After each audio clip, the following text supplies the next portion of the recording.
Hey, how's it going, folks? I hope you guys are having a blessed week. Um, I am sitting here right on my recliner in my living room. The baby's not around, so it's a lot quieter.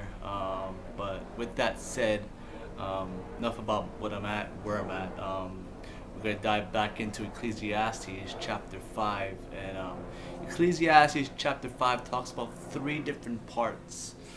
But it first talks about in the first few verses about robbing God, and in the middle section will talk about robbing others, and towards the ending it talks about how you rob yourself um, by focusing on all the riches. Um, but robbing God is what we're going to focus on today, and it's talking about these rash vows, how you make these promises to God but really don't keep them. How you say, God, you're going to do one thing and you do the next. And I think that we're all to blame to that. I think we all um, do that at one point or another in our life, is that we say things to God and we just go back to our lifestyle, or we say, God, I'm going to do this, and we really don't do that because we become lazy, or we're just a bunch of hypocrites, to be honest. Um, but here's where I want to camp out today. In Ecclesiastes chapter 5, I want to read two verses. Verse 4 and verse 5, it says this: When you make a promise to God, don't delay in following through, for God takes no pleasures in fools. Keep all the promises you make to Him. And here's verse 5. It's really what really just hit me like a wave. It says in verse 5, it says, It is better to say nothing than to make a promise and not keep it. This is the New Living Translation. It says, It is better to say nothing than to make a promise and not keep it. Did you hear that? I mean, Solomon hits it with the hammer. I mean, we all make promises, and I think we make more empty promises than we make solid promises. We make promises that we could keep, but we don't keep. Um, we tell God we're going to do something, and we do the next. We we go to church, we wear our nice clothes, and we say all these nice things and all these loving things, and we don't swear in church, or we're not whacking our kids and beating them up. And then we go home and we do a different thing. We live it's like living a double life, right? It's going to church and putting on a smiley face, and going home and not putting on a smiley face, and living a life that doesn't really exemplify what Christ wants and desires for your life, and what Christianity stands for. If you're going to follow God, don't follow God on Sundays. Follow God every day of your life. Um, don't promise God that you're going to go all out when you don't go all out. I mean, when I thought about rashly vows, right? Because Solomon's talking in the first few verses about this rashly vows. I thought about we in America just ended a political season again, where we have new senators, new governors, and new House representatives.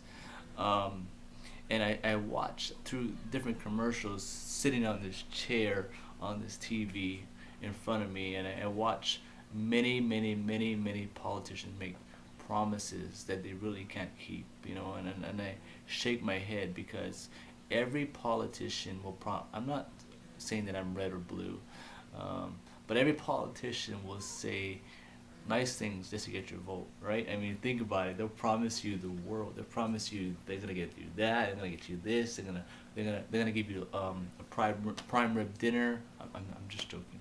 But they promise all these nice little package deals.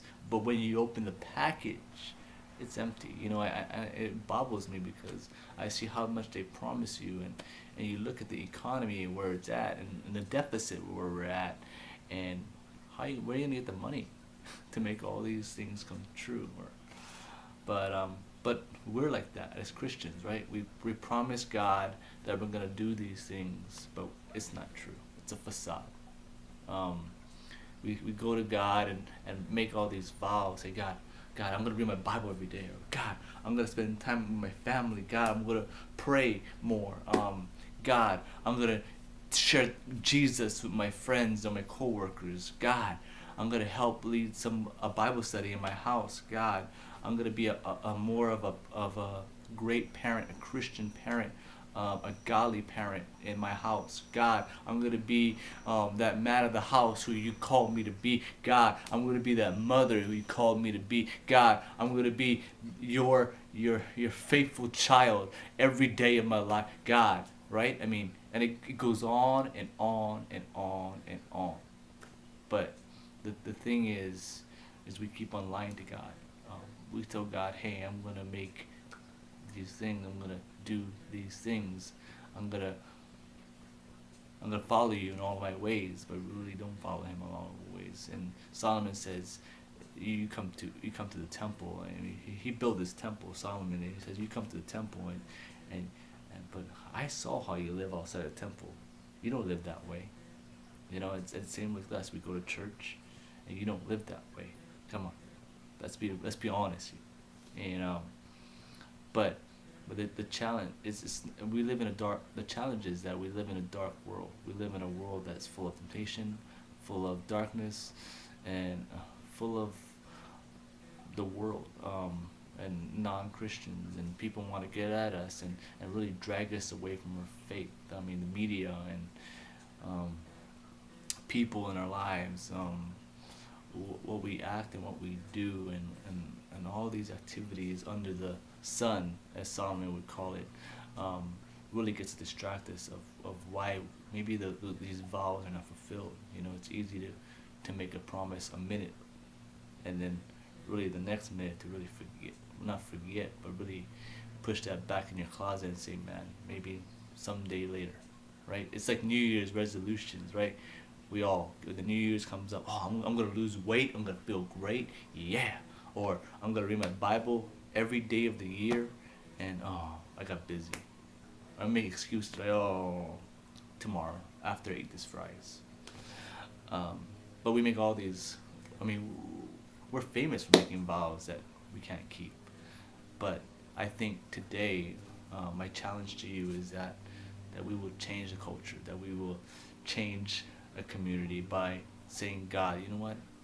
I surrender my life to you, and I'm not gonna make these empty promises, but I'm gonna make a promises that I will continue to focus and continue to do and continue to strive to live a life fully blameless to you, O Lord.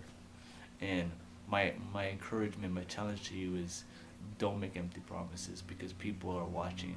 They, I mean, we're labeled as Christians, are labeled as one or two things: judgmental and hypocrites, because they all know. They say, hey, you call yourself a Christian, but yet you do these things. You call yourself a Christian, but you say these things. You call yourself a Christian, but you live this way. Here's how your friends and family will come to Christ. Or maybe you're watching this and you know, right? You see a Christian, and you know that they're judgmental and hypocrites, and I'm sorry for that. And maybe that's why it's deteriorating you from going to church or getting into any kind of fellowship. Um, but my challenge is that from this day on, from tomorrow on, that we would change the culture and say, God, I'm not going to make these empty vows. I'm going to make a vow, and I'm going to ride it to the end. So continue to strive for that. Continue to say, you know what, God, I'm going to live a life for you. I'm going to make a promise that I will keep. All right? So I hope this is encouraging, and I hope you will apply these words and these principles within your life and share within your family, because we are living in a time that is dark and broken. People need the Word of God. Jesus is the answer, not the world. Take care. God bless.